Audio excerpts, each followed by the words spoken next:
bagi pengakuan iman Nesia Konstantinopel. Oke, Oke, jadi inilah kita akan lakukan pada malam ini dan kita akan belajar bersama-sama. Oke, saya saya sudah berpikir apa cara yang terbaik untuk saya sentuh topik ini dan bagi saya antara cara yang terbaik untuk saya sentuh dan saya ulas artikel tentang satu pembaptisan untuk pengampunan dosa adalah melalui kajian Alkitab. Oke, sebelum kita menyentuh teologi denominasi atau aliran sana sini, sama ada Katolik Roma, Ortodoks, Lutheran, Reform, dan banyak lagi seperti Metodis, Baptis. Paling penting saya rasa bagi saya adalah dengan kita menggali, menggali ke dalam Alkitab. Itu cara paling senang. Oke, cara paling senang. Tetapi kita perlu mulakan dulu dengan sedikit latar belakang sejarah, ya. Oke, dan saya memilih ayat ini sebagai ayat pembukaan untuk seminar kita pada malam ini yang saya ambil daripada uh, Efesus bab 4 ayat 3 hingga 6 yang saya petik daripada Alkitab Kudus Malaysia. Dan berusahalah memelihara kesatuan roh dalam ikatan damai sejahtera, satu tubuh dan satu roh. Sebagaimana kamu telah dipanggil kepada satu pengharapan yang terkandung dalam panggilan, satu Tuhan, satu iman, satu baptisan, satu Allah dan Bapa bagi semua, Allah yang di atas semua, dan oleh semua, dan di dalam semua. Sekian pembacaan firman Tuhan. Oke, saya akan mulakan dengan latar belakang sejarah. Ya, latar belakang sejarah. Saya tidak saya tidak mencoba untuk kurungkai terlampau dalam karena saya rasa ini sudah kelas ke-8 dan kemungkinan latar belakang sejarah sudah digali dengan sebanyak mungkin dalam kelas-kelas sebelumnya. Jadi saya hanya akan terangkan secara sederhana. Oke, oke, apakah pengakuan iman Nicaea atau Nikia Konstantinopel? Oke, ini yang basic. Jadi pengakuan iman Nikia Konstantinopel ini disusun sewaktu Konsili Konstantinopel pertama tahun 381 Masehi dengan kehadiran 150 uskup dari gereja timur. Hanya dari gereja timur pada waktu itu, tapi tetap diakui sebagai penting dan diterima oleh gereja barat pada waktu itu. Oke, jadi uh, gereja waktu dulu s- belum ada skisma, belum terpisah di antara gereja Katolik Roma dan Katolik Ortodoks Timur. Jadi adalah gereja yang satu, gereja yang umum, gereja yang gereja yang Katolik. Cuma ada pembahagian lah di bagian barat dan timur. Oke. Dan tujuan Konsili Konstantinopel yang pertama ini adalah adalah untuk mengesahkan dan menegaskan semula pengakuan iman yang telah disusun melalui Konsili Nicea tahun 325 Masehi. Gitu ya. Oke, jadi pengakuan iman yang telah disusun waktu Konsili Nicea waktu itu belum lagi digelar sebagai pengakuan iman Nicea Konstantinopel, tapi lebih ke arah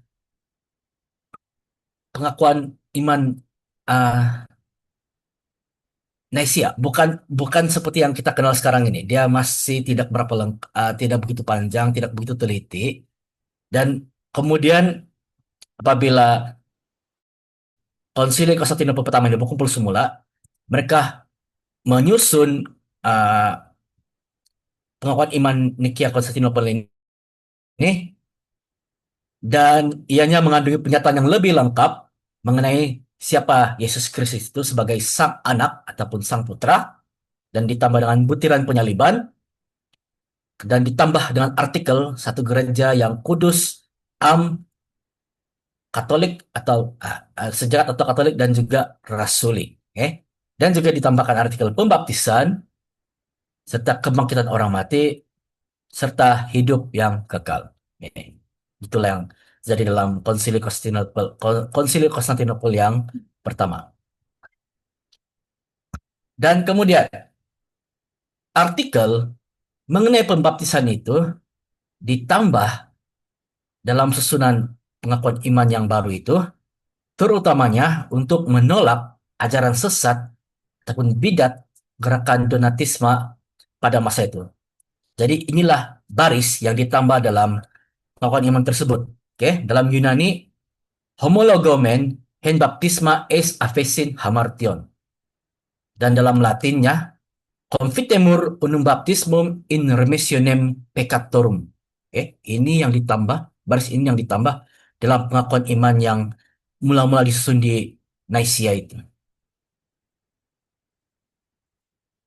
Oke, kita perlu juga tahu apakah gerakan Donatisme, apakah signifikan mereka sampai perlu ditambah baris, ditambah artikel pembaptisan itu dalam pengakuan iman. Oke, jadi gerakan ini muncul selepas era penganiayaan Kaisar Diocletian. Okay?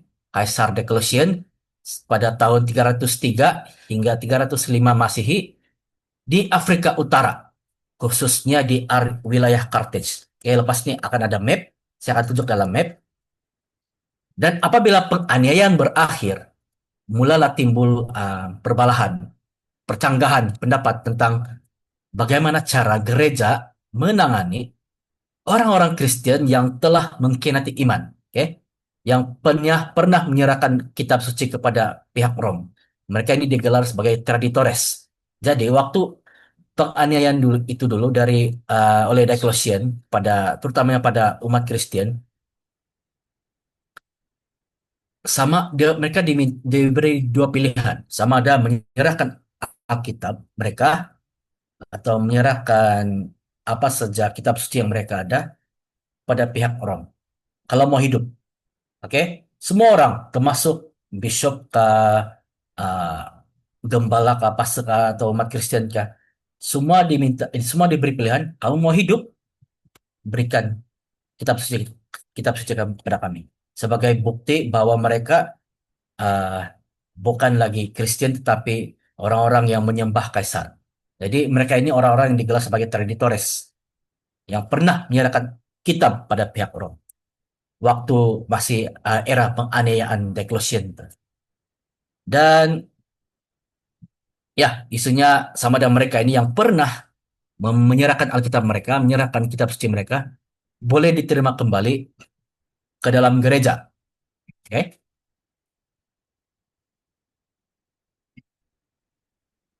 oke. Ini adalah map, ini adalah peta Afrika Utara pada waktu pemerintahan Empire Roma di sana.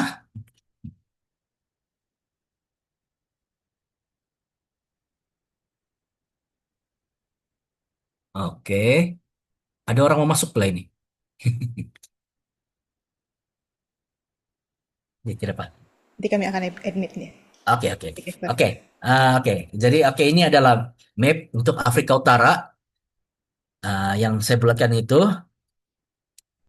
kamu boleh nampak dia dekat dengan Sicily, bagian Italia. Oke. Dan saya akan zoom lagi, kamu boleh nampak.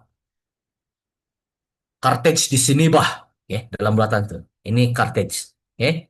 Ini inilah kawasan di mana ah, gerakan Donatis itu berada.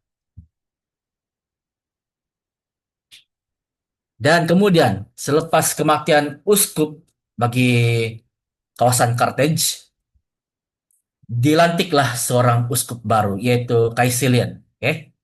Dan dia ini disokong oleh para golongan Kristen yang berpendidikan Latin. Berpendidikan Latin itu maksudnya uh, Rom lah, oke, Rom.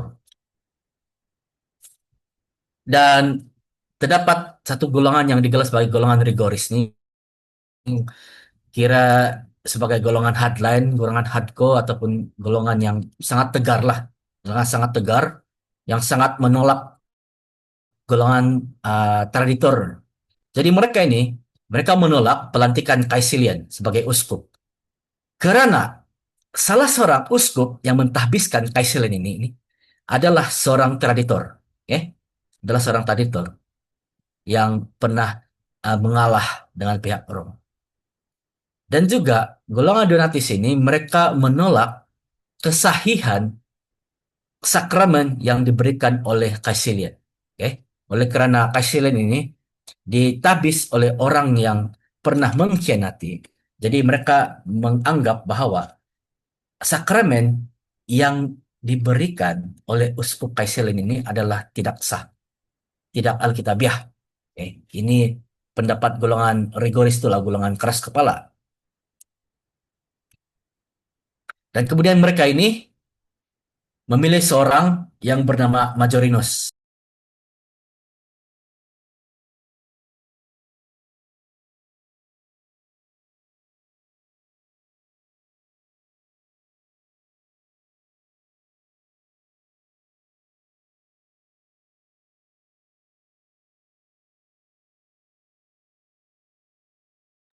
Oke, saya sudah unmute.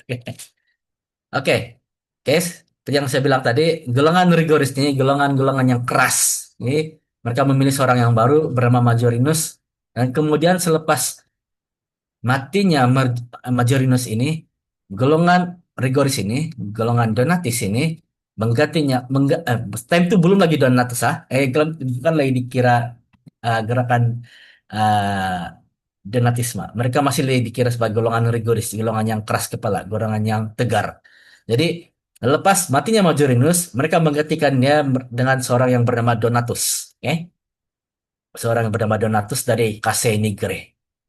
Dan dari Donatus inilah datangnya nama bagi gerakan tersebut yaitu Donatisme. Oke. Dan akhirnya konflik ini membawa kepada ada dua uskup di bagian Carthage, dan akhirnya membawa kepada perpecahan besar bagi gereja di Afrika Utara.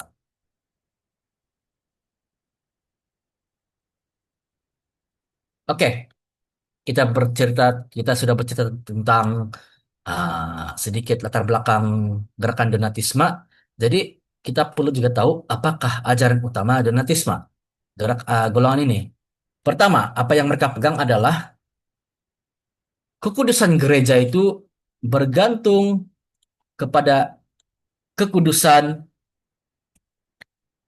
anggotanya. Oke, kekudusan gereja bergantung pada kekudusan anggotanya, terutamanya para pelayan dan hamba Tuhan, seperti terutamanya uskup lah.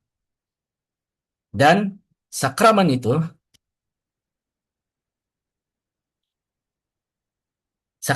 hanya sah jika dilakukan oleh seorang pelayan yang kudus. Jika pelayan berdosa, kebaptisan atau pencemaran kudus yang dilakukan itu dianggap tidak sah. Jadi bagi mereka, pelayan-pelayan yang berdosa ini termaksudlah mereka yang ditahbis oleh golongan traditores. Jadi mereka itu dianggap berdosa. Dan apa sakramen yang dilakukan sama ada baptisan atau pencemaran kudus itu dianggap tidak sah. Dan kemudian mereka ini, golongan Donatis ini tidak mau bersatu dengan gereja yang menerima kembali para traditores. Dan juga mereka ini sampai menubuhkan gereja mereka sendiri, organisasi mereka sendiri. Jadi uh, gereja golongan Donatis ini mendakwa bahwa gereja mereka, organisasi mereka ini adalah gereja yang paling murni. Dan mereka memisahkan diri mereka daripada gereja yang umum pada waktu itu. Ya, saat dulu kan satu saja gereja. Tiba-tiba ini golongan Donatis mau menjauhkan diri, menyisihkan diri, membuat satu gereja baru. Dan itulah perpecahan lah dalam gereja waktu itu. Dan apakah apakah respon bagi gereja umum pada waktu itu ataupun gereja Katolik pada waktu itu? Pertama sekali mereka menolak Donatisme karena bagi mereka ajaran itu mengalihkan pusat kekudusan itu daripada Kristus pada manusia. Jadi yang dilihat lagi bukan lagi dilihat Kristus, tapi mereka melihat kelayakan manusia, kelayakan para hamba Tuhan. Dan oh, ada silap lagi sih, tambah. Yang poin kedua ini jangan tengok, salah tuh. Oke, ini adalah pertama. Abaikan poin kedua, ingat poin yang pertama saja. Mereka gereja umum menolak donatisme karena mengalihkan pusat kekudusan dari Kristus kepada manusia. Dan kemudian pada waktu itu juga, pada waktu itu ada seorang pemimpin gereja yang mendengar tentang golongan donatisme ini. Dan ini dia tidak asing lagi, dia adalah Santo Agustinus. Oke? Dan pada waktu itu, Santo Agustinus dia merupakan uh, ketua ataupun uskup di Hippo Regius, lebih kurang 292 km dari Carthage. Dan oleh karena Hippo Regius dan Carthage itu tidaklah begitu jauh dalam kawasan yang sama, dan bagi beliau sangat berpotensi untuk mengacau kedamaian, keamanan gereja pada waktu itu yang baru saja dikira baru saja terlepas dari uh, penganiayaan daripada Diocletian. Jadi Agustinus ini dia menentang gerakan Donatisme secara tegas. Oke, kita boleh nampak uh, dikira dekatlah, oke, Hipporegius dengan Carthage dalam kawasan yang sama, hampir dalam kawasan yang sama. Biarpun 292 km jauhnya, tapi masih dikira dalam kawasan yang sama. Dan dari situ, Santo Agustinus menulis beberapa buku, dan koleksi buku tersebut dinamakan On Baptism Against the Donatists. Oke? Dan dalam buku-buku tersebut banyak isi-isi yang dia tulis menentang gerakan Donatis tersebut. Menyatakan bahwa mereka itu adalah gerakan yang sesat. Mereka salah. Mereka mencoba uh, mengangkat penulisan uskup-uskup lain yang diiktiraf sebagai benar oleh gereja dan mencoba untuk membela diri mereka. Tetapi Agustinus bilang tidak, jangan kamu suka-suka pakai tulisan, terutamanya si Pirin kalau tidak silap. Ya. Ya, mereka mencoba membela diri mereka, tapi Agustinus bilang tidak, kamu salah. Jadi dalam buku-buku tersebut antara dua poin yang saya ambil daripada buku dia tersebut, pertama adalah bahwa baptisan Kristus itu harus diiktiraf dan disahkan bukan mengikut ukuran merit mereka yang memberikannya, tetapi menurut dia saja yang dikatakan dialah yang membaptis dalam Yohanes 1 ayat 33. Jadi dia ini adalah Kristus. Menurut Kristus saja yang dikatakan Kristus adalah yang membaptis dalam Yohanes 1 ayat 33. Jadi ini dalam buku ketiga bab keempat. Oke. Dan kemudian yang kedua, bahwa baptisan Kristus tidak dapat dibatalkan oleh sebarang kejahatan manusia, sama ada dalam pemberiannya atau dalam penerimaannya. Ini diambil daripada buku keempat, uh, keempat bab satu. Oke, ini adalah reaksi Santo Agustinus pada waktu itu. Oke, dari situ kita melihat bahwa Santo Agustinus itu menolak pandangan bahwa sakramen itu menjadi sah karena kekudusan manusia. Sebaliknya, beliau menegaskan prinsip ex opere operato, yaitu Kristus sendiri bertindak melalui sakramen, menjadikannya sah dan berkesan. Kristus sendiri bertindak melalui sakramen, bukan kemampuan atau kelayakan mana-mana manusia yang mengendali sakramen tersebut, tetapi Kristus sendiri, janji Kristus sendiri, firman Kristus sendiri yang bertindak melalui sakramen, yang menjadikan sakramen tersebut sama ada baptisan ataupun perjamuan kudus itu ataupun sakramen-sakramen yang lain dalam yang dikira pada gereja waktu itu menjadi sah dan berkesan. Oke, ini adalah prinsip ex opere operato. Dan kemudian Apakah kesan daripada krisis uh, bidat donatisme ini? Yang paling penting itu adalah penambahan artikel. Kami mengakui satu baptisan untuk pengampunan dosa dalam pengakuan iman Naisya Konstantinopel. Eh, Artikel itu akhirnya ditambah. Dan dari sana menolak idea pembaptisan semula jika dilakukan oleh pelayan yang dianggap tidak layak. Yang ini adalah pegangan golongan Donatis. Jika pembaptisan itu dilakukan oleh uskup atau mana-mana gembala yang mereka rasa tidak layak, jadi mereka kata, oh, dia ini perlu dibaptis semula. Baptisan dia tidak sah. Jadi ini ada pembaptisan semula. Jadi tidak cukup satu, mau dua, mungkin perlu tiga. Jadi itu ditolak. Jadi di sana ditambah, kami mengakui satu baptisan. Satu. Satu. Tidak payah berulang. Dan ini diletak. Dan inilah yang dipegang dan menjadi sebagian daripada pengakuan iman Nasia Konstantinopel sehingga hari ini. Oke, sedikit daripada latar belakang sejarah ya. Oke, sekarang kita akan masuk kepada asas Alkitabiah. Oke, asas Alkitabiah. Oke, pelan-pelan kita akan melihat dalam Perjanjian Lama. Oke, dalam Perjanjian Lama. Oke, walaupun secara langsung baptisan itu belum wujud dalam penulisan Perjanjian Lama, tetapi itu semua pembaptisan itu sudah dinubuatkan dan dilambangkan melalui ada beberapa ayat di sini. Oke, pertama sekali Kejadian 7 ayat 17 hingga 24 yang menceritakan tentang air bah atau banjir waktu zaman Nuh. Dan ini kemudian dihubungkan dengan 1 Petrus ayat 3 hingga 21 yang dihubungkan dengan baptisan. Oke. Oke, yang kedua, Keluaran 14, 21 hingga 22. Laut Merah, ya, Laut Merah tuh. Apabila umat Israel itu melalui air. Mereka melalui air. Jadi ini di serupa lambang baptisan. Mereka melalui air. Dan kemudian ini dikaitkan dengan ayat 1 Korintus 10 ayat 1 hingga 2, di mana umat Israel itu dibaptis dalam awan dan laut. Oke.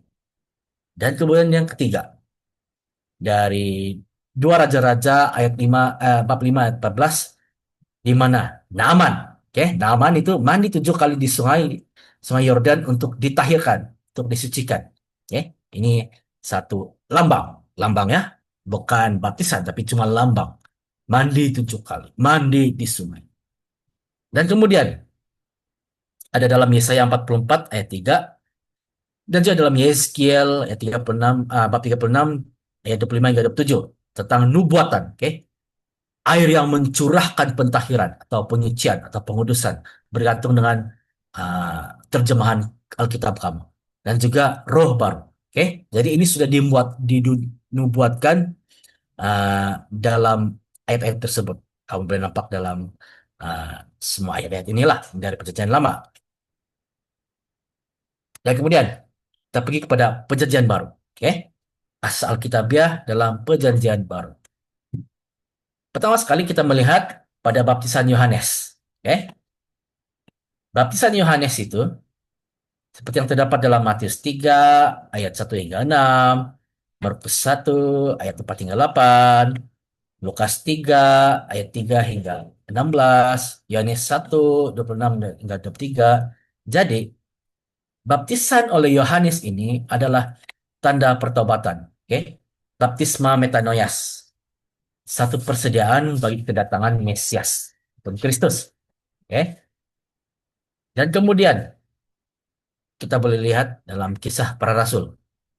Kisah para rasul bab 19 ayat 3 hingga 5. Di mana ada pembezaan, oke, ada pembezaan di antara baptisan Yohanes yaitu baptisan pertobatan daripada baptisan dalam nama Yesus. Oke, dibezakan, bukan perkara yang sama. Ada perbezaan. Jadi kita boleh nampak di sini antara baptisan Yohanes. Dan kita melihat kepada baptisan Yesus. Oke. Baptisan Yesus kita boleh baca dalam Matius 3 ayat 13 hingga 17. Kamu boleh baca sendiri nanti. Markus 1 9 hingga 11. Lukas 3 ya, 21 hingga 22. Serta Yohanes 1 ayat 32 hingga 34. Di mana Yesus sendiri dibaptis bukan untuk pengampunan dosa. Dia tidak perlu pengampunan dosa. Sebab Yesus tidak berdosa. Dia tidak ada dosa. Tetapi yang dia lakukan itu adalah untuk menggenapi seluruh kebenaran Allah. Menggenapi seluruh kebenaran Allah. Dan selesai pembaptisan tersebut, Roh Kudus turun dan kemudian ada suara Bapa menyatakan, inilah anakku yang kukasihi, kepadanya lah aku berkenan. Jadi tindakan Yesus itu apabila dibaptis, yang dia sudah dibaptis itu akan mempengaruhi, akan memberi kesan kepada orang-orang percaya yang menjadi sebagai pada satu tubuh Kristus nanti, satu gereja. Eh, Apabila Kristus sudah dibaptis dan satu tubuh Kristus sudah dibaptis, jadi seluruh kebenaran Allah yang ada pada Kristus itu dikira, diperhitungkan kepada satu tubuh Kristus. Yang sudah dilakukan kata Yesus itu diperhitungkan kepada orang percaya. Oke, ini adalah idea di sebalik menggenapi seluruh kebenaran Allah. Oke, kemudian kita melihat pada baptisan Kristen. Oke, ada banyak ayat. Itu jadi banyak, ini ada banyak ayat. Pertama sekali adalah Matius 28 ayat 19 hingga 20. Ini adalah amanat agung. Oke, ini adalah amanat agung. Karena itu, pergilah dan jadikanlah semua bangsa muridku dan baptislah mereka dalam nama Bapa dan Anak dan Roh Kudus. Dan ajarlah mereka melakukan segala sesuatu yang telah kuperintahkan kepadamu. Dan ketahuilah, aku menyertai kamu senantiasa sampai akhir zaman. Oke, ini paling utama. Ini keluar dari mulut Yesus sendiri. Oke, baptislah mereka dalam nama Bapa dan Anak dan Roh Kudus. Ini perlu kita ingat karena ini sangat berkait rapat dengan apa yang kita baca selepas ini. Dalam Kisah Para Rasul 2 bab 2 ayat 38, di mana Rasul Petrus sendiri berkata, "Bertobatlah dan hendaklah kamu masing-masing dibaptis dalam nama Yesus Kristus untuk pengampunan dosamu, maka kamu akan menerima kurnia Roh Kudus." Oh, mungkin ada yang bilang, ada percanggahan. Yesus bilang dalam Bapa dan Anak dan Roh Kudus. Tapi Rasul Petrus bilang dalam nama Yesus. Mana yang betul? Oke. Kita lihat balik secara kronologi. Mana yang dahulu? Mana yang dahulu? Ah, sudah Yesus katakan dalam nama Bapa, Anak dan Roh Kudus. Oke. Jadi itu adalah pernyataan Yesus sendiri dalam kekuasaannya sendiri. Itu sudah perintah yang diberikan. Jadi apabila Rasul Petrus berkata dalam nama Yesus Kristus, kita harus melihat semula apa yang Yesus katakan dalam Matius 28 itu. Apa bilang Yesus? Apa kata Yesus? Dalam nama Bapa, Anak dan Roh Kudus. Jadi dalam kekuasaan Yesus, dalam nama Yesus, artinya mereka ingat semula, review semula apa yang sudah Yesus sendiri katakan dalam nama Bapa, Anak dan Roh Kudus. Perintah Yesus. Ada napak sini kan, dan ajarlah mereka melakukan segala sesuatu yang telah kuperintahkan padamu. Ini adalah sebagian daripada perintah Yesus. Dalam nama Bapa, baptislah mereka dalam nama Bapa, Anak dan Roh Kudus. Dan apabila Rasul Petrus berkata dalam nama Yesus Kristus, kembali kepada perintah Yesus sendiri. Oke, kembali pada perintah Yesus sendiri. Dan kemudian juga dibaptis dalam nama Yesus Kristus untuk pengampunan dosa. Oke, dibaptis untuk pengampunan dosa.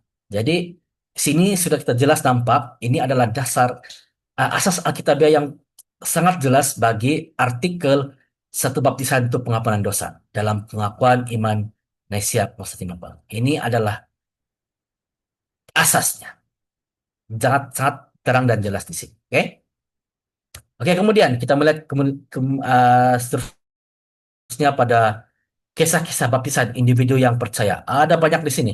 Kisah para Rasul 8 ayat 12 dan 16. Kisah para Rasul bab 9 ayat 18. Kisah para Rasul 10 47 hingga 48. Kisah para Rasul 16 ayat 15 dan juga 33. Kisah para Rasul bab 18 ayat 8. Kisah para Rasul 19 ayat 5. Kisah para Rasul 22 ayat 22 ayat 16. Jadi ini semua adalah kisah-kisah baptisan individu yang percaya. Oke. Betapa signifikannya pembaptisan ini jika dibandingkan dengan uh, apa yang ada dalam perjanjian lama. Nanti ini kita akan kupas dalam kajian kata nanti akan ada selepas ini. Oke. Dan kemudian dalam Roma ayat 6 hingga 3. Tidak tahukah kamu bahwa kita semua yang telah dibaptis dalam Kristus telah dibaptis dalam kematiannya? Oke. Semua yang telah dibaptis dalam Kristus telah dibaptis dalam kematiannya. Jadi ini juga adalah asas Alkitabiah. Dan ini nanti kita akan urungkai bersama-sama. Saya ada melakukan uh, satu eksegesis bagi ayat ini dan kita akan nanti uh, baca bersama-sama. Oke? Kemudian lagi 1 Korintus bab 12 ayat 13. Sebab dalam satu roh kita semua, baik orang Yahudi maupun orang Yunani, baik hamba maupun orang merdeka, telah dibaptis menjadi satu tubuh dan kita semua diberi minum daripada satu roh. Oke? Dalam satu roh. Jadi satu tubuh dan diberi minum daripada satu roh. Oke? Nampak konsep satu, kesatuan, kesatuan. Tidak perlu ada lebih. Oke? Satu roh. Satu Yesus, satu Tuhan, satu juru selamat. Yesus Kristus, satu tubuh, satu roh. Semudah itu sebenarnya. Semudah itu sebenarnya. Kemudian Galatia 3 ayat 27. Karena kamu semua yang dibaptis dalam Kristus, kamu sudah memasangkan Kristus pada diri kamu. Oke? Kamu sudah memasangkan Kristus pada diri kamu. Kemudian kita melihat lagi dalam Kolose 2 ayat 12. Karena kamu telah dikuburkan dengan dia dalam baptisan. Dan di dalam dia kamu turut dibangkitkan juga oleh imanmu kepada kerja kuasa Allah yang telah membangkitkan dia daripada orang mati. Okay? Dikuburkan bersama-sama dalam baptisan dan kemudian dibangkitkan. Okay? Ini juga adalah dasar daripada baptisan untuk umat Kristen. Kemudian kita melihat juga Titus 3 ayat 5. Pada waktu itu dia telah menyelamatkan kita, bukan karena perbuatan benar yang telah kita lakukan, tetapi karena rahmatnya oleh permandian kelahiran kembali dan pembaharuan yang dikerjakan oleh Roh Kudus. Okay.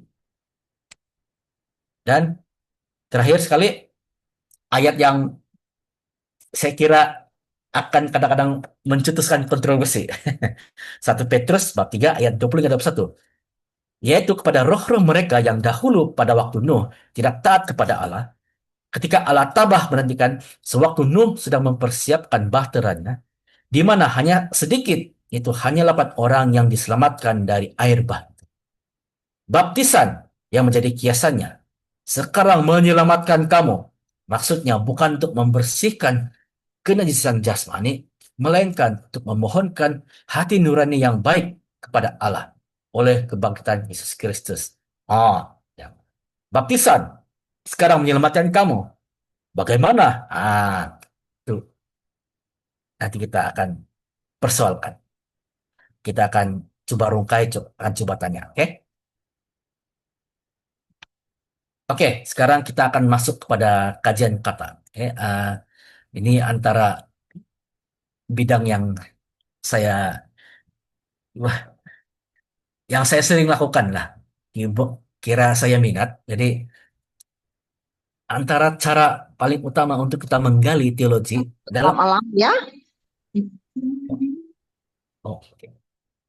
Oke, antara cara kita paling mudah untuk menggali teologi dalam Alkitab adalah dengan melakukan word parsing ataupun kajian kata. Oke,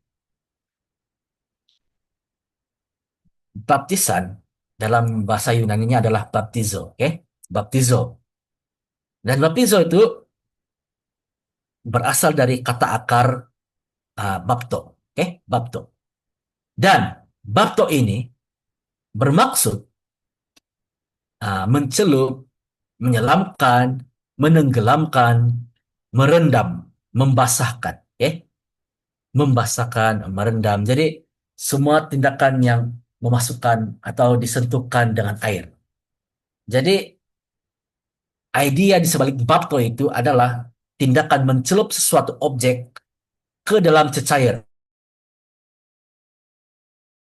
supaya cecair itu meninggalkan kesan, oke? Mewarnai dalam Inggrisnya macam dye, macam contohnya lah, ambil kain putih, celup dalam air yang berisi dengan pewarna warna biru ataupun warna merah atau warna hitam. Jadi apabila kita masukkan dalam air kain putih itu tersebut dan kita angkat semula, ah ada efek kain itu berubah dari warna putih ke warna yang kita pilih, warna biru atau warna merah. Itulah idea di sebalik bapto. Ya.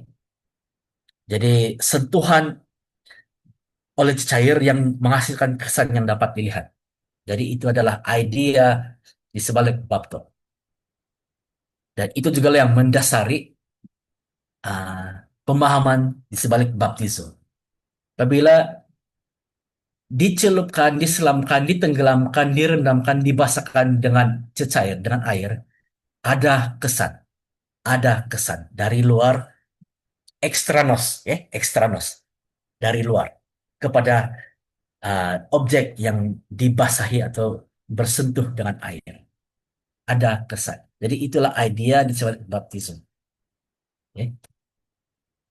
Dan juga perkataan bapto ini tidak hampir 20 kali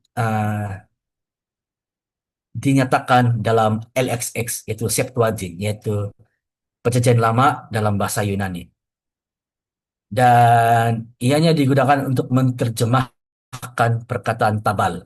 Oke, tabal dalam dalam bahasa Ibrani. Tabal juga mempunyai maksud yang sama, yaitu mencelup, oke, celup atau membasahkan dalam bahasa Ibrani. Jadi perkataan yang digunakan adalah tabal. Jadi bapto itu sudah sedia ada dalam perjanjian lama. Tapi Septuagint, bahasa Yunani. Namun perkataan bapto itu hanya ditemukan 3 kali dalam perjanjian baru. Hanya 3 kali. Dan kemudian kita melihat pada kata terbitannya itu baptizo. Oke, baptizo itu hanya ditemui 4 kali dalam Septuagint, dalam perjanjian lama bahasa Yunani. Hanya 4 kali.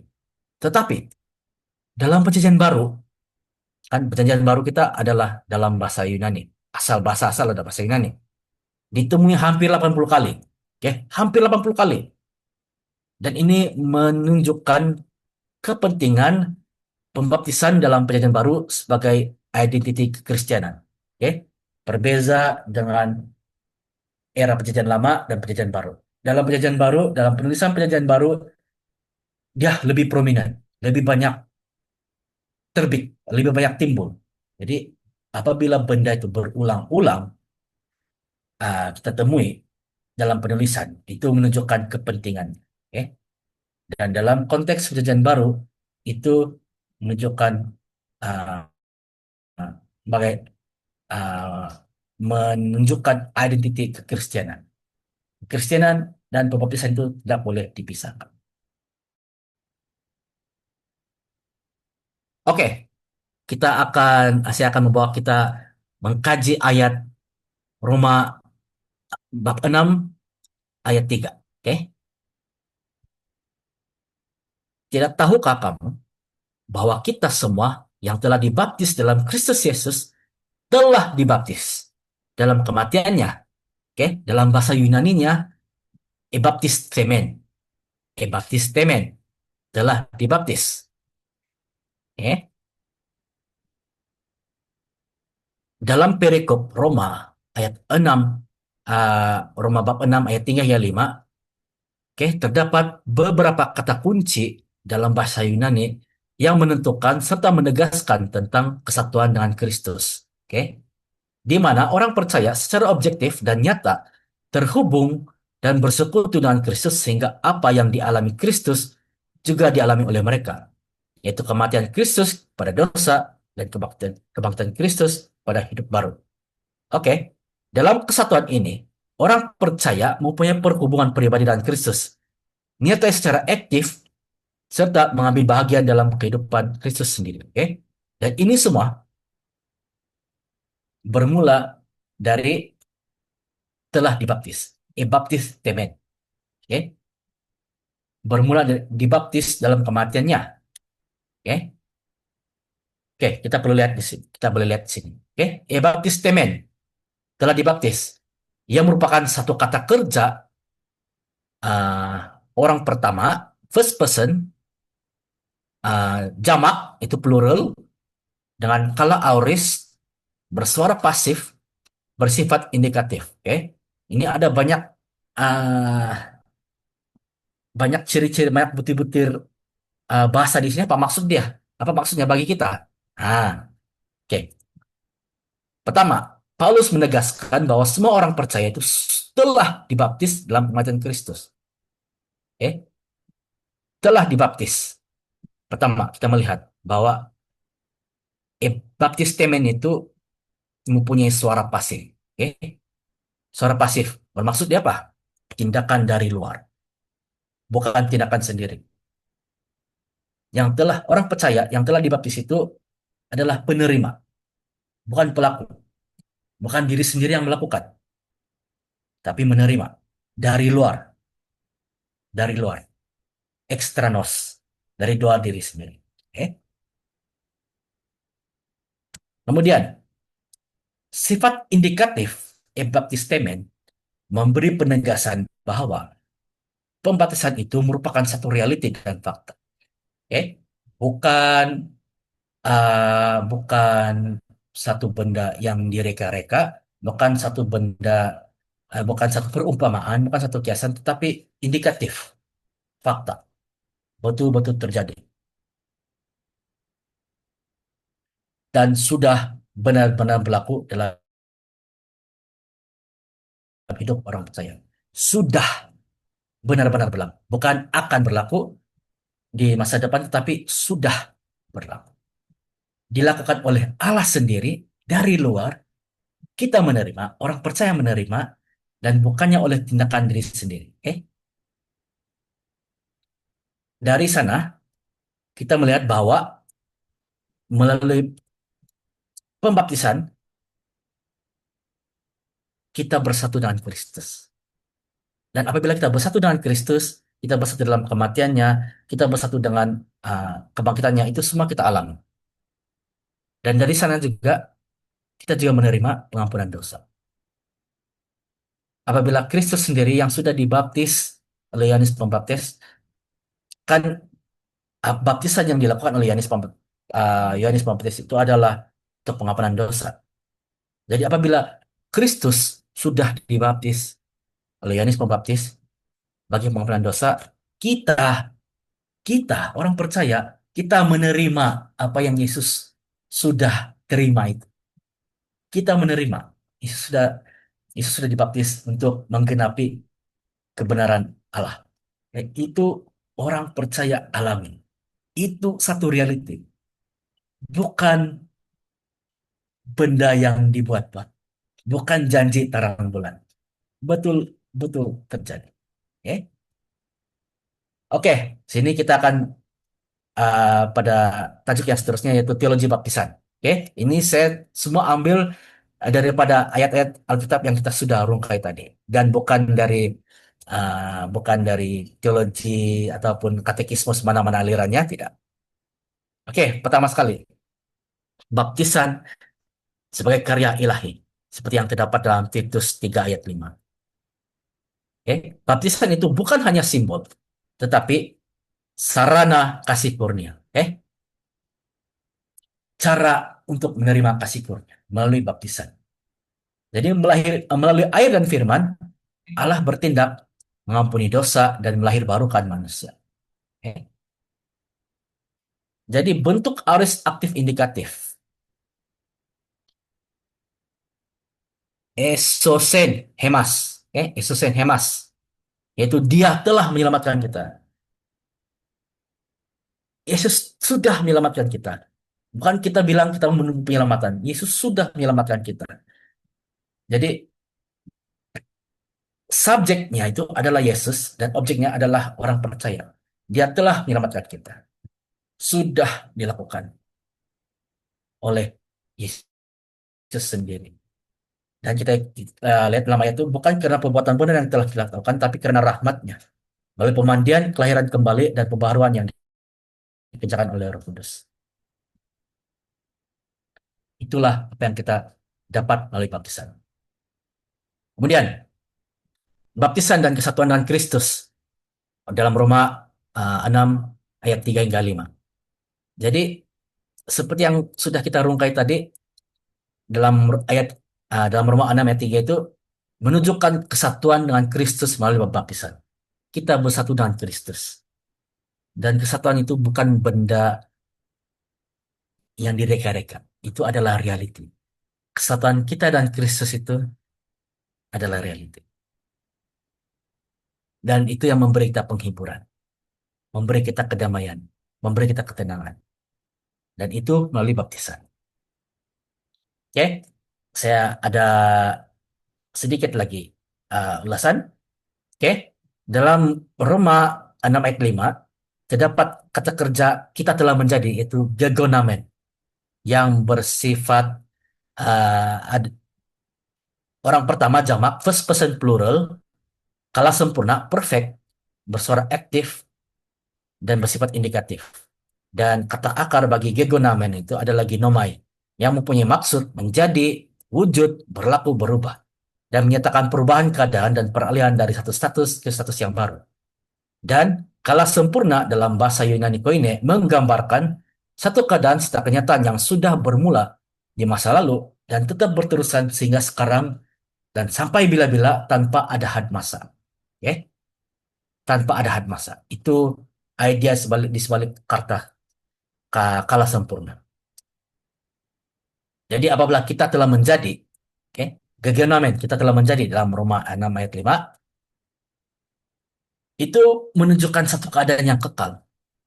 Kita kini hidup dengan dalam kesatuan dengan kematian dan kebangkitan Kristus, dan itu melalui baptisan.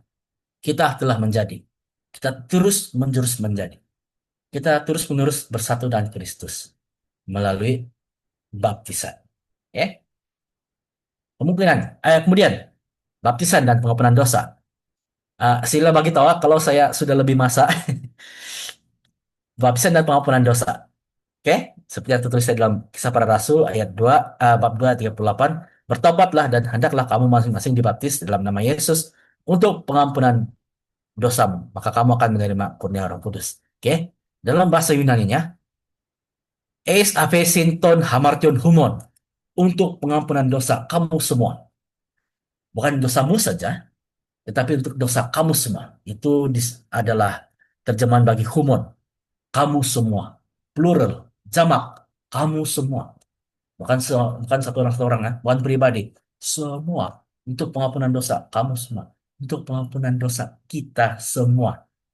Dan ini adalah tujuan langsung daripada baptisan. Oke,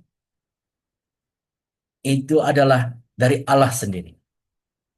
Pengampunan dosa itu bukan disebabkan oleh iman kita, bukan disebabkan oleh kepercayaan kita, tapi dari Allah sendiri, dari luar.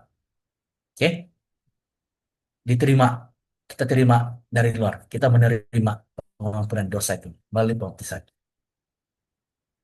Kemudian baptisan dan identiti baru. Oke, dalam Galatia 3 ayat 27, karena kamu semua yang dibaptis dalam Kristus, kamu sudah memasangkan Kristus pada diri kamu. Oke, memasangkan, memasangkan dalam bahasa Yunaninya enediusaste, enediusaste, bersifat aorist tengah indikatif. Jadi uh, mempunyai maksud telah mengenakan diri sendiri. Oke? Telah mengenakan diri sendiri. Memasangkan Kristus. Kita pasang baju, kita pasang pada diri sendiri. Itulah maksudnya mengenakan pada diri sendiri. Itulah maksud sifat ayat tengah. Kita membuat, kita menerima. Oke. Dan indikatif reality. Benda yang benar-benar terjadi. Jadi kita sudah memasangkan Kristus pada diri kamu. Tetapi tindakan ini dalam melalui pembaptisan. Jadi pada akhirnya Allah sendiri yang memasangkan Kristus pada kita sebagai pakaian kebenaran. Oke? Allah sendiri yang memasangkan Kristus pada kita. Itu adalah identiti baru kita. Kemudian baptisan dan gereja. Sebab dalam satu roh kita semua, baik orang Yahudi maupun orang Yunani, baik hamba maupun orang merdeka, telah dibaptis menjadi satu tubuh dan kita semua diberi minum daripada satu roh. Jadi baptisan itu bukan hanya penyatuan individu, bukan hanya bilang seorang-seorang, tetapi satu penyatuan umat, penyatuan satu community menjadi satu tubuh, satu gereja.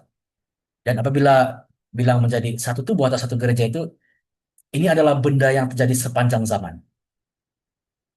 Kita dengan Rasul Paulus, dengan Rasul Petrus, dengan bapak-bapak apostolik seperti Saint Clement, Ignatius, bapak-bapak gereja seperti Agustin, Origen, Athanasius, dan kemudian para reformator, para pop, Great, Martin Luther, Melanchthon, Martin Butcher, John Calvin, dan ramai lagi. Kita semua satu tubuh. Kita semua satu gereja. Tidak bilang, oh gereja purba itu zaman-zaman dulu, tidak kaitan dengan kami. Tidak. Kita satu tubuh dengan Kristus. Satu gereja melalui Kristus, melalui pembaptisan. Dan juga Roh Kudus yang bertindak membentuk persekutuan orang kudus. Oke? Persekutuan orang kudus yang telah dikuduskan oleh Roh Kudus. Roh Kudus yang menyatukan, Roh Kudus yang membentuk. Itulah gereja. Persekutuan orang kudus, itulah gereja. Persekutuan orang-orang percaya. Persekutuan orang-orang yang telah dikuduskan oleh Roh Kudus. Itulah gereja. Dan itu kita terima melalui baptisan. Dan kemudian baptisan sebagai materi keselamatan. Oke, 1 Petrus 3 ayat 20 hingga 21. Oke. Ini baptisan yang menjadi kiasannya sekarang menyelamat kamu. Baptisan sekarang menyelamatkan kamu. Oke, apa maksudnya? Oke, di sini Rasul menolak pandangan yang menyerupai sihir ataupun silap mata. Oke, air semata-mata itu bukan benda yang menyelamatkan, tetapi ia disertai dengan hati nurani yang baik kepada Allah. Oke, ianya disertai dengan hati nurani yang baik kepada Allah. Dengan firman Kristus melalui baptisan tersebut, dengan kesatuan dengan Kristus melalui baptisan tersebut, dan hati nurani yang baik pada Allah yang dikuduskan oleh Roh Kudus menjadi satu perhubungan, menjadi satu sarana di mana kita menerima penyelamatan. Oke? Dan mereka yang dibaptis itu directly berbicara kepada Allah sebagai tindak balas terhadap Injil yang mereka terima. Berita baik yang mereka terima. Berita baik yang menyelamatkan. Janji Kristus yang menyelamatkan. Oke? Jadi berbicara itu merupakan hati nurani yang baik kepada berbicara kepada Allah. Itulah jambatan ataupun sarana di mana keselamatan itu diberikan. Oke, Oke. Penutup. Simpel saja malam ini. Semua dari Alkitab. Penutup. Baptisan adalah karya anugerah Allah yang memberi pengampunan dosa, kelahiran baru, dan penyatuan dengan Kristus. Ianya bukan tanda manusia pada Allah, tetapi meterai Allah pada manusia yang kita terima dari luar. Kita terima dari Allah sendiri. Oke? Bukan tindakan kita, tapi tindakan Allah pada kita. Oke?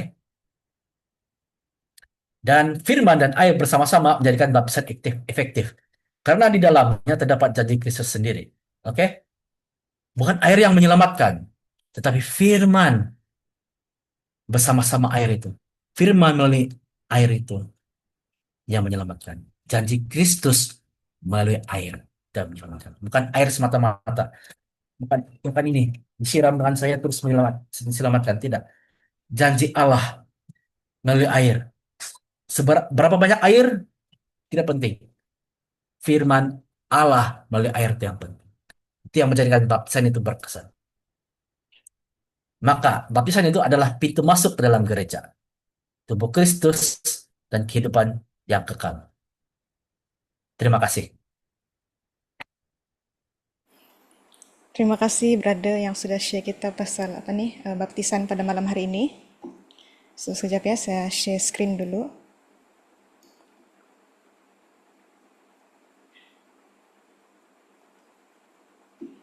Oke, boleh nampak screen saya?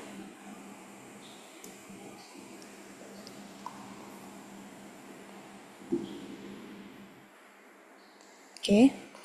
So, sekarang kita masuk di dalam sesi Q&A.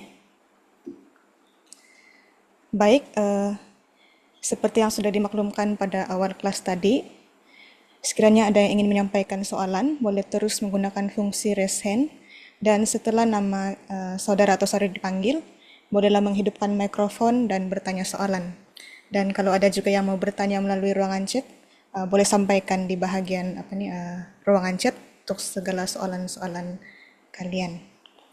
So, ya, boleh mula pikirkan soalan. Dan untuk pembukaan, boleh saya bertanya dulu, Brada?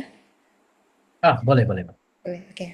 Soalan saya, apa pandangan Brada tentang pembaptisan bayi? Adakah boleh? Macam mana? Baptisan baik. Oke. Iya. Kalau saya kembali pada Alkitab sajalah paling senang. Seperti yang tertulis tadi eh dalam Kisah Para Rasul 2 ayat 38 gitu. Baptisan untuk pengampunan dosa. Jadi semua orang berdosa. Baby kah, bayi kah, kanak-kanak, eh, remaja, belia, orang dewasa, warga emas, semua berdosa. Dan semua memerlukan pengampunan dosa. Jadi pengampunan dosa itu adalah satu hadiah yang kita boleh berikan pada bayi. Oke? Nah, ada setengah-setengah tradisi yang menyatakan bahwa mesti ada pengakuan iman dulu baru boleh dibaptis. Tapi well, saya hanya kembali kepada Alkitab. Oke? Baptisan untuk pengampunan dosa. Ah, bagi saya itu yang paling utama lah. Sebab semua semua berdosa dan semua memerlukan pengampunan dosa. Semua memerlukan kasih karunia. Jadi pembaptisan bayi itu tidak ada masalah. Dan juga dalam saya lupa sudah mengenai pembaptisan household baptism, oke, household baptism, oke. Ah, saya sudah lupa di mana ayat tersebut, di mana nanti saya boleh cari. Pembaptisan dahulu tidak tidak bilang hanya orang dewasa saja. Oke, apabila satu keluarga itu ketua keluarga dibaptis, maka seluruh keluarga itu turut dibaptis bersama-sama. Itu adalah household baptism. Oke, household baptism. Jadi sudah tentu dalam rumah tersebut ada istri, ada anak-anak. Jadi apabila ketua keluarga itu dibaptis, satu keluarga pun turut dibaptis. Oke, itu adalah namanya household baptism. Jadi dalam household baptism juga memang akan termasuk sekali dengan pembaptisan bayi. Oke, semua orang berdosa, itu Roma 3:28, dan semua perlu pengampunan dosa. Itu bagi saya sudah cukup mendasari secara alkitabiah bagi saya lah. Baik, terima kasih jawabannya, Brada. Oke, kalau ada yang ingin bertanya, silakan angkat fungsi raise hand. Sementara itu, saya akan bertanya daripada ruangan chat, daripada Saudara Heri Tardas. Beliau bertanya begini, izin bertanya, ada pandangan yang mengatakan bahwa ketika keluar dari kekristenan dan masuk kembali, harus dibaptis ulang. Mohon pandangannya. Terima kasih.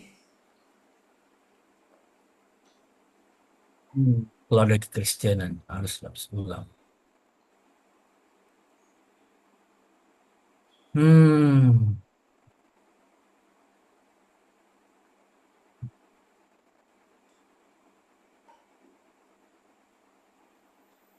kalau sewaktu sudah keluar dari kekristenan itu ada buat pernyataan secara di kalangan umum, pernyataan secara melalui suara, secara vokal bahwa dia sudah meninggalkan Kristus dan juga ingin kembali pada Kristus, rasanya jika dia sudah dibaptis, oke, jika dia sudah dibaptis, jangan lupa janji Kristus masih kekal sama. Janji Kristus tidak pernah berubah meskipun melalui baptisan tersebut yang sudah berlalu.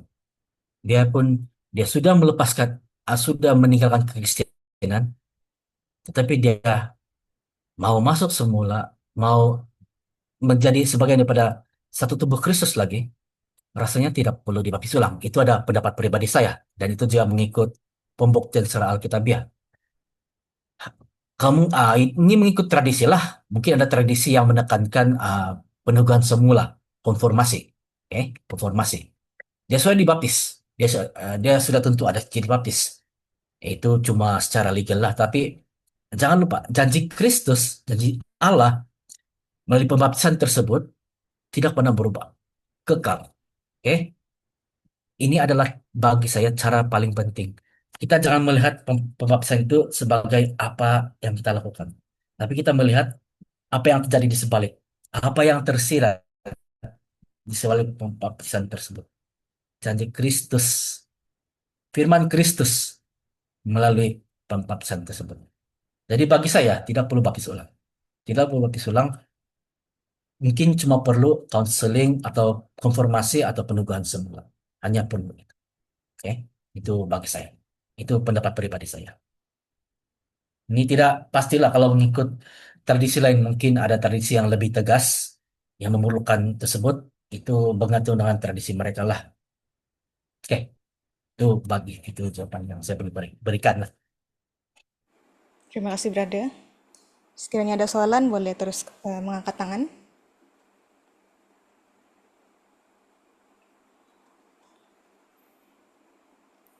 Sementara menunggu, saya pun ada soalan satu lagi, boleh kah, Brother? Boleh, Oke. boleh, boleh. Sementara menunggu yang lain. Oke, soalan kedua saya. Bagaimana dengan mereka yang sudah percaya tetapi belum sempat dibaptis meninggal? Adakah diselamatkan atau macam mana? Uh, sudah percaya tapi adakah meninggal atau sebelum dibaptis? Ya, mereka diselamatkan sebab mereka sudah percaya. Iman itu sudah ada. Iman itu sudah ada, Roh Kudus sudah bekerja. Roh Kudus sudah bekerja. Bab tiada dibilang wajib dibaptis baru selamat, tidak. Tapi pembaptisan itu adalah perkara yang penting dalam pembaptisan. Seperti ah seperti contohnya saya pilih metafora lah. Kalau macam bangun pagi, pergi mandi untuk saat sebelum ke tempat kerja atau ke sekolah. Mandi itu tidak penting, tapi mandi itu perlu. Boleh saja berjalan pergi kerja, boleh saja pergi sekolah, tidak mandi pun, tapi tetap juga berjalan pergi sekolah, tetap pergi kerja. Tapi lebih bagus jika ada, jika bangun pagi mandi dan kemudian ke sekolah. Jadi dia tidak wajib, tapi dia sangat penting, karena apa yang di sebalik baptisan tersebut. Oke, apa yang terdapat dari sebab baptisan tersebut. Tapi orang sudah percaya itu karena dia sudah mendengar firman. Oke, itu dalam Roma Roma 10. Ah, dia sudah mendengar Injil dan dia sudah percaya Roh Kudus sudah bekerja dalam dirinya. Oke, sebab jika kamu mengaku dengan mulutmu bahwa Yesus adalah Tuhan dan percaya dengan hatimu bahwa Allah telah membangkitkan dia daripada antara orang mati, maka kamu akan diselamatkan. Oke, ini adalah ayat yang kita akan pelajari semua. Jika contohnya orang percaya tapi tidak sempat dibaptis, tidak masalah. Dia sudah percaya. Dia sudah dimeterai dengan Roh Kudus seperti yang tertulis dalam Kolose ke Efesus 11. Tapi dia sudah dimeterai oleh Roh Kudus. Tetapi jika hidupnya masih panjang, janganlah tidak baptis. Karena apa yang kita terima, apa yang kita terima itu adalah pengampunan dosa. Oke? Apa yang kita terima adalah pengampunan dosa. Oke, baik. Terima kasih, Brother. Ada lagi yang ingin bertanya soalan?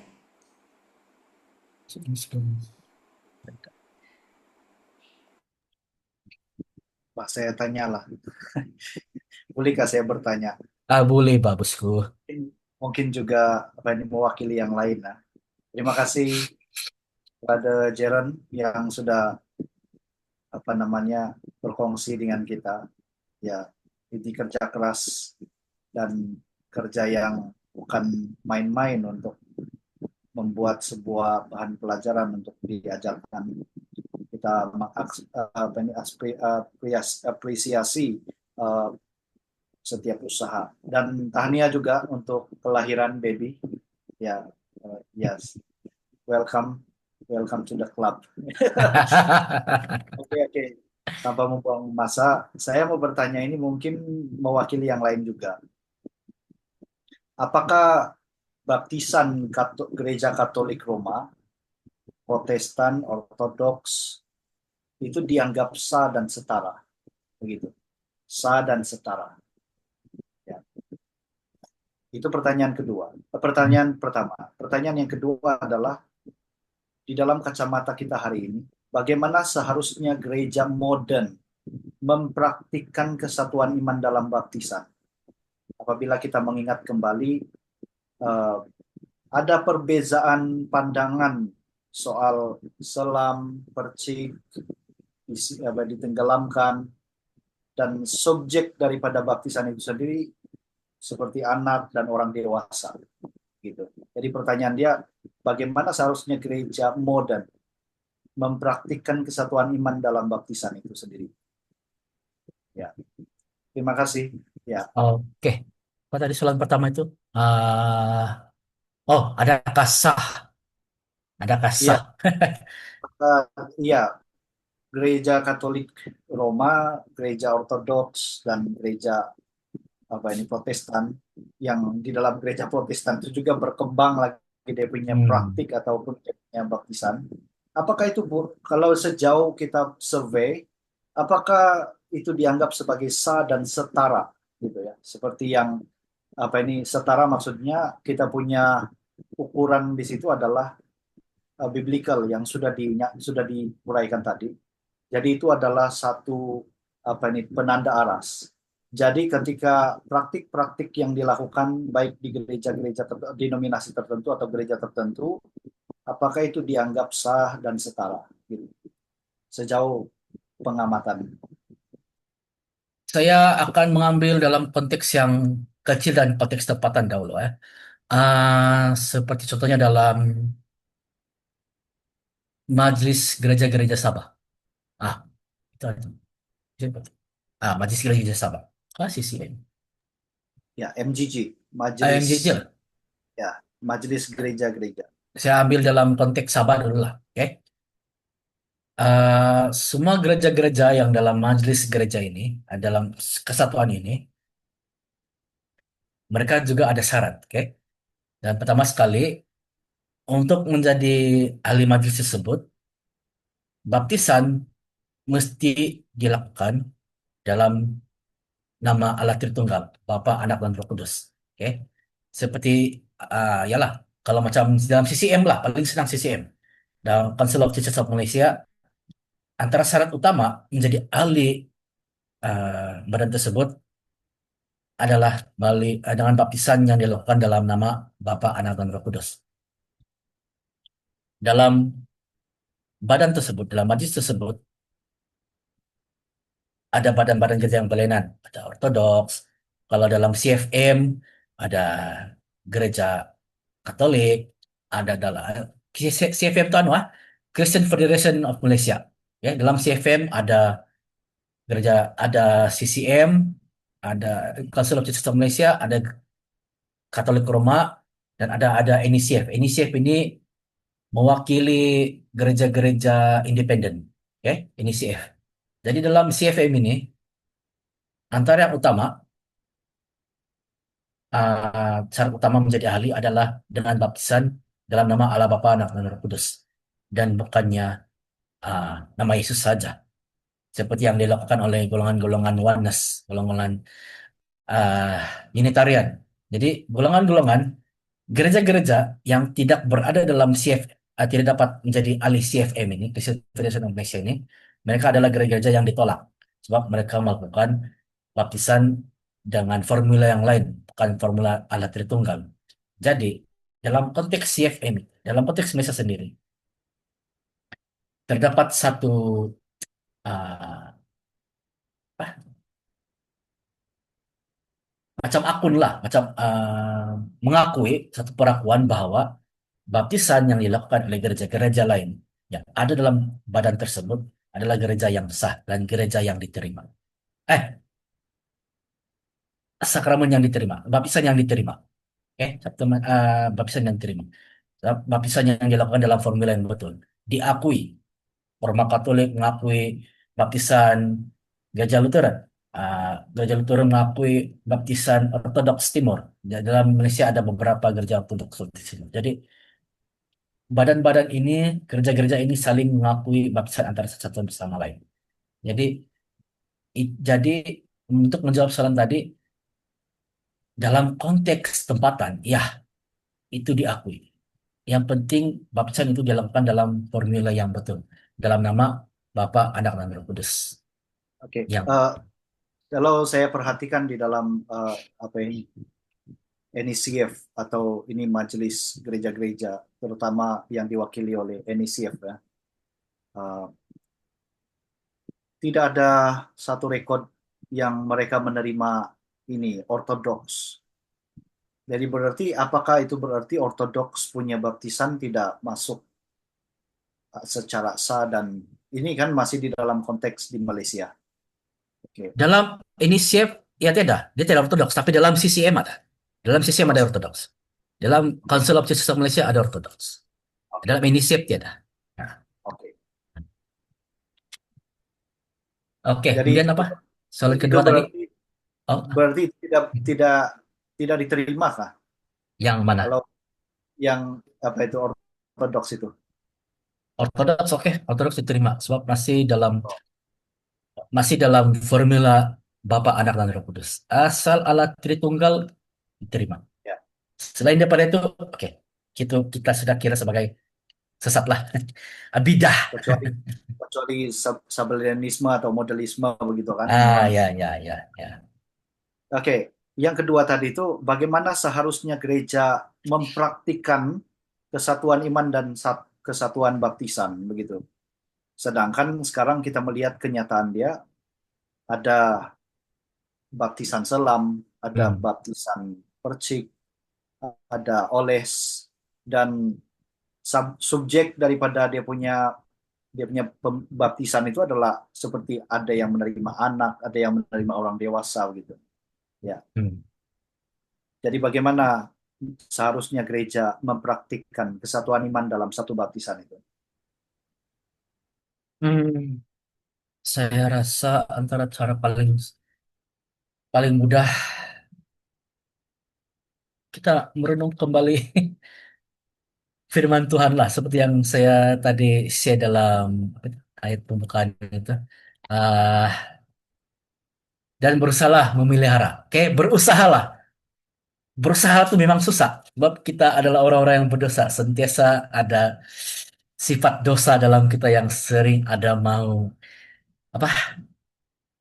Ada yang menang, ada yang kalah, ada yang ngerasa yang lebih betul, ada yang rasa oh mereka salah. Tetapi apabila kita kembali pada firman Tuhan, seperti yang tertulis dalam Efesus 4 ayat 3 hingga 6 tadi, bersalah memelihara kesatuan roh dalam ikatan damai sejahtera. Jadi kadang-kadang cara terbaik bagi kita kembali pada firman. Apabila gereja tidak memedulikan firman, tidak mementingkan kebenaran yang ada dalam kitab, kita mudah kita mudah terpesong, kita mudah terlupa bahwa kita adalah satu tubuh Kristus. Oke? Kita terlupa bahwa oke, kita lihat pada tubuh kita. Kita lihat pada badan kita. Ada jari kelingking, jari tengah, ada kuku, kita ada telinga. Metafora ini, apabila digunakan metafora satu tubuh Kristus, kita tinggal balik badan kita. Setiap anggota ini, anggota tubuh badan kita ini saling melengkapi antara satu sama lain. Setiap organ melengkapi antara satu sama lain. Tidak ada organ yang tidak ada fungsi. Semua ada fungsi. Jadi, apabila kita kembali dan kita merenung semula satu tubuh Kristus itu, dan kita lihat pada badan kita, kita renung semula, adakah kita akan gembira apabila ada bagian daripada tubuh kita yang dalam kesakitan? Adakah kita akan gembira, contohnya jika kita tiba-tiba gout, ankle kanan kita sakit atau ankle kiri kita sakit? Adakah satu tubuh kita akan berbahagia apabila ankle kaki kiri atau kaki kanan itu sakit karena gout? Jadi adakah satu tubuh itu gembira atau adakah satu tubuh itu ikut sama-sama mengalami kesakitan tersebut? Jadi apabila kita merenung semula metafora atau kiasan satu tubuh Kristus itu, kita perlu ingat semula bahwa kita satu tubuh Kristus. Apabila satu tubuh sakit, kita juga merasakan kesakitannya. Kesatuan itu sangat organik. Ya. Kita bukan saja bersatu dengan Kristus, tapi kita bersatu dengan satu dengan yang lain. Kita kira apa kepercayaan kita, kita kira apa yang kita pegang. Apabila kita kembali kepada kebenaran dan satu tubuh Kristus, kita semua satu dalam satu tubuh Kristus, rasanya kita tidak akan kita akan lebih mudah untuk menghargai satu sama lain. Ya. Kita lebih Ya, mudah untuk menghargai satu sama lain. jadi saya mau minta mungkin penegasan eh, dari pendirian apa pembicara lah. Maksudnya di situ adalah kita tidak mempertikaikan cara atau praktiknya, tetapi kita mengikuti formula yang benar gitu. Jadi bukan soal praktik atau cara dia, tetapi apakah formula dia benar. Begitu, Ya, dan apa begitu yang dimaksud. adakah kebenaran kebenaran adakah dia kembali kepada kebenaran tersebut? Adakah dia kembali pada kebenaran kebenaran yang sudah ada dalam firman? Adakah dia kembali kepada janji Kristus? Adakah dia kembali kepada apa yang Kristus sudah perintahkan? Oke. Ya, jadi Kembali kepada Kristus. yang Ya, lebih banyak diperdebatkan itu adalah cara ya, praktiknya, tapi ya, jadi sebenarnya itu adalah hal kedua yang seharusnya tidak ya, perdebatan yang terlalu. ya, Yang penting ya, di sini ya, adalah kita melihat apa ini apakah baptisannya sah sesuai dengan formula, karena inilah kebenaran yang disampaikan. ya, Jadi ya. itu adalah penanda aras bagi apa namanya eh, soal baptisan ini. Ya, terima kasih untuk Brother Jaren. Sebenarnya tentang isu baptisan ini sebenarnya banyak pertanyaan, tapi entah kenapa kawan-kawan ini tidak mau bertanya. Ada satu soalan di sini saya nampak. Ah, Ya, betul. izin bertanya, kapankah seorang harus dibaptis? Apakah sebelum atau sesudah percaya? Ah, boleh tanya balik, saya akan tanya balik soal ini. Bila kamu mau pengampunan daripada Kristus, adakah kamu mau pengampunan Kristus itu hari ini ataupun hari lain? Jadi, terimalah anugerah. Kita hanya tinggal menerima saja. Sebelum percaya, sesudah percaya,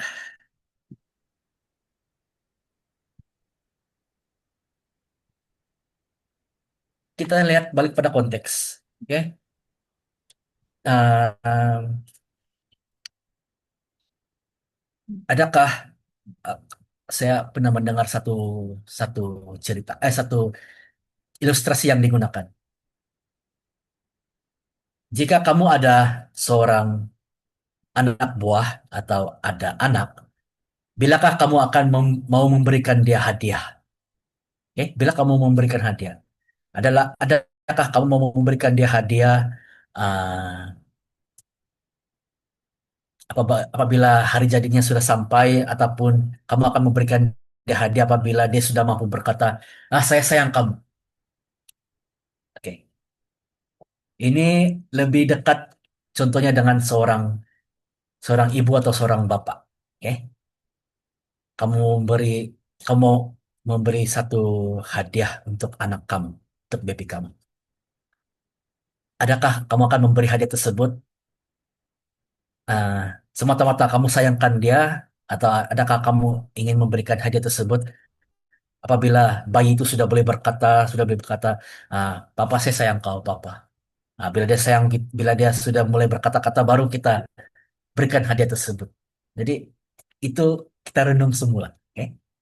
Adakah kita memberi hadiah tersebut karena kasih kurnia, atau menunggu anak tersebut atau bayi tersebut mulai berbicara, baru kita bagi hadiah. Oke.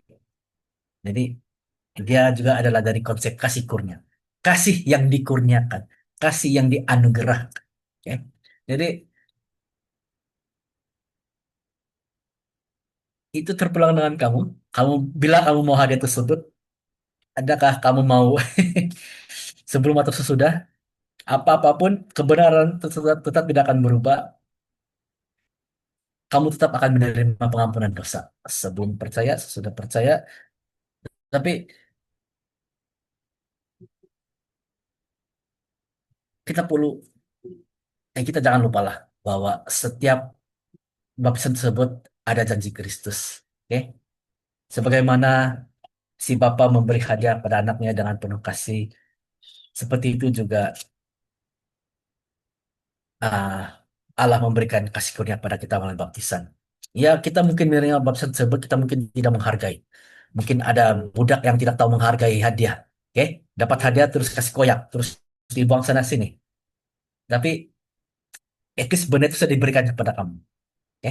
Sudah diberikan kepada kamu, dan apa kamu lakukan dengan hadiah tersebut terpulang. Oh, oke. Oke, oke. Mungkin saya boleh tambah. Boleh, boleh tambah, Jaron, Feni. Boleh, Pak. Iya, begini. Em, Sebenarnya kalau saya melihat dia punya pertanyaan ini tidak konsisten lah pertanyaan dia. Karena dia bertanya, kapankah seorang harus dibaptis? Ini akan mengarah dan cenderung kepada umur. Lepas itu, apakah sebelum atau sudah percaya? Ini baru masuk seperti yang dijelaskan Jaron dalam jawabannya. Jadi sebenarnya kalau kita perhatikan baptisan itu sudah lebih dulu, baptisan dari Kristus itu sudah lebih dulu, lebih awal ketika mereka percaya. Dan memang ini ada perdebatan-perdebatan yang memang apa ini sedang sedang dan sudah lama terjadi. Tapi mungkin saya mau kaitkan juga ya, kalau kapan nggak seorang harus dibaptis, kalau ini mengarah kepada umur, maka mungkin kalau dilihat dari kacamata Presbyterian atau Reform, ini sebenarnya umur biasanya mereka membaptis bayi ya, baptis bayi. Jadi bayi itu juga termasuk di dalam perjanjian atau covenant, yang dimana kalau di dalam PL itu anak-anak orang percaya. Kenapa saya sebut bayi ini? Karena ini kan mereka belum dapat membuat sebuah pengakuan bahwa mereka percaya kan.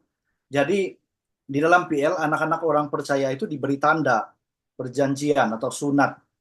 Selepas beberapa hari mereka dilahirkan, mereka disunat.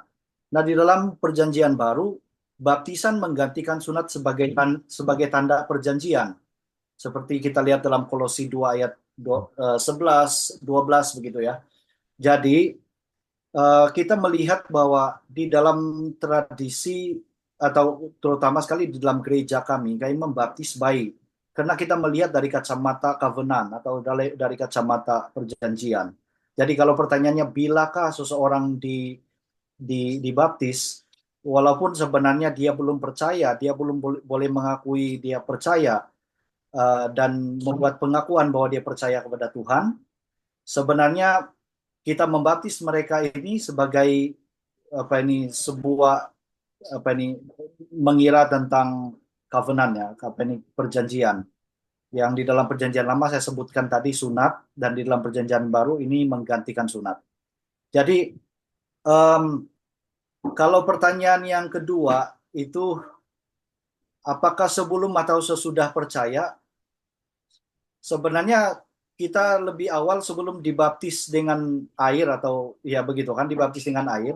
Sebenarnya kita sudah dibaptis sebagai orang yang percaya. Kita sudah dibaptis sudah dibaptis oleh Kristus melalui sarana Roh Kudus ya. Jadi kita sudah masuk di dalam satu tubuh Kristus di situ, dan sesudah itu hanya sebagai materai atau pengesahannya itu atau sebagai tanda kita dibaptis dengan air. Ya, saya pikir itu tambahan. Oke, ada saran lagi di bagian chat daripada saudara Benaya. Di sini dia bertanya, ada beberapa gereja yang menambah, yaitu dalam nama Tuhan Yesus Kristus, pada akhiran Formula Tritunggal dalam baptisan. Apakah baptisan itu termasuk sah? Ada juga masuk ke dalam ekstrim, hanya membaptis dalam nama Yesus Kristus. Bagaimana kita meresponi penyelewengan tersebut?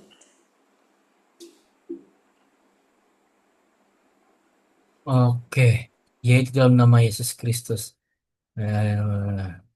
Tidak sah. Dia sudah ubah. Jadi memang tidak sah. Sebab ini menjurus kepada bidat anti Tritunggal. Ini menuju kepada samada sebelenisme ataupun modalisme. Oke. Jadi ini menurut dia menghampiri.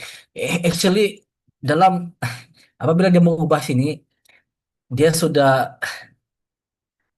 ada bidat dalam formula tersebut.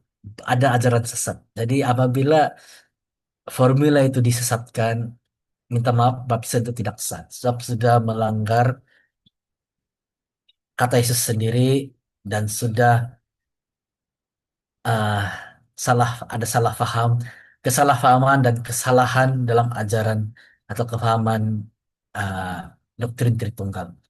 Jadi apabila dia buat macam gitu, itu dalam nama Tuhan Yesus Kristus, seolah dia bilang Bapa itu Yesus, Yesus memang Yesus, Roh Kudus pun Yesus.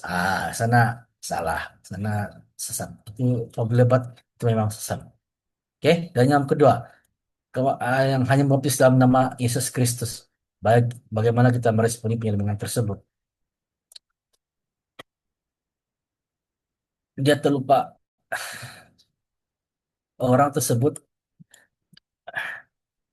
Biasanya kita akan coba pimpin lah. Kita akan ajar semula. Oke, ini sebenarnya salah. Kita kembali pada apa yang Kristus sudah lakukan. Siapa Tuhan kita? Yesus kan. Jadi apa bilang apa perintah Yesus? Ini kita ikut. Oke. Jadi apabila mereka melakukan sebab yang selain daripada perintah Yesus Kristus itu, kamu sudah salah. Jadi cara kita meresponi penyelewengan tersebut adalah membawa mereka kembali pada kebenaran dalam kitab. Membawa mereka kembali semula kepada Injil, kebenaran Injil. Oke. Itu antara cara. Termasuk juga yang yang mengubah yang yaitu dalam nama Tuhan Yesus Kristus. Orang-orang begini, golongan sendiri sebagai ini dalam kasih, oke, dalam kasih kita menegur mereka, dalam kasih kita mengajar mereka apa yang kamu buat ini salah. Kembali kepada apa yang Yesus katakan. Jadi jika mereka masih menolak, jadi ada kemungkinan mereka ini mungkin menyembah Allah yang lain. Mungkin mungkin bukan juga sangat ekstrim begitulah, tapi mereka perlu dipimpin, mereka perlu dibimbing, mereka perlu diperbantukan. Oke. Itu antara cara terbaik lah kita merespon penyelewengan tersebut. Untuk yang Ada chat follow up daripada saudara Benaya. Untuk pertanyaan pertama itu dipegang gereja Pentakosta di Indonesia. Berarti mereka salah mengerti Trinitas ya. Ini kutipan dari pengakuan iman mereka. Yang pertama, kami percaya Allah yang Maha Esa dan Kekal dalam wujud Trinitas, Bapa dan Putera dan Roh Kudus. Di sini dia selitkan beberapa ayat firman Tuhan.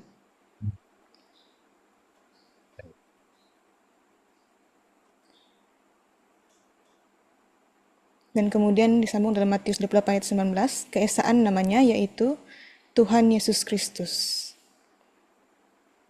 Ada respon dari Wah, Kesan.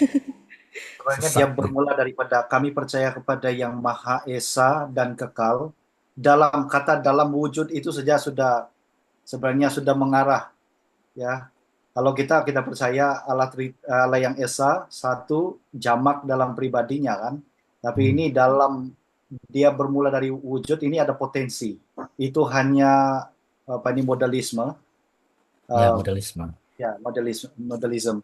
Karena ini berbicara tentang peran atau wujud dia saja. Tetap Allah dia satu saja, tetapi diekspresikan dengan berbagai peran. Jadi saya pikir dia punya formula apa ini pengakuan iman ini atau dia punya artikel yang mereka masukkan di dalam pengakuan iman gereja Pentakosta. Saya pikir di Malaysia juga ada ini. Apa ini formula BBC. yang seperti ini. Ya, jadi sebenarnya berbalik kepada pertanyaan yang pertama tadi, saya mau tambahkan saja bahwa ada mungkin yang bertanya, apakah saya perlu dibaptis ulang? Begitu ya. Jadi kata apakah hal-hal yang boleh membuatkan saya dibaptis ulang? Salah satunya adalah coba lihat balik di dalam sertifikat atau sijil baptisan kamu. Kalau kamu melihat formula di sana itu ditambahkan atau kurang, ditambahkan maksud saya begini, dalam nama Allah Bapa, Anak dan Roh Kudus yaitu Tuhan Yesus Kristus, itu harus dibaptis ulang karena itu baptisan yang tidak sah. Yang kedua adalah dibaptis dalam nama Yesus Kristus. Itu harus dibaptis ulang lagi, ya. Jadi bukan soal dia dibaptis dari denominasi mana. Pertanyaan dia bukan persoalan dia, isunya bukan di situ.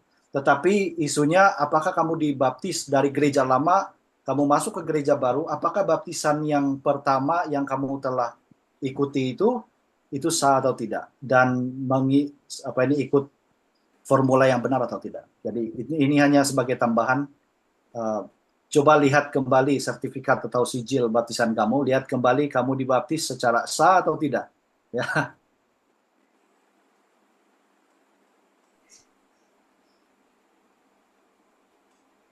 Oke, terima kasih kepada Saya saudara bekas Benaya. video. Hmm. Saya Di bekas sini ada jemaat gitu.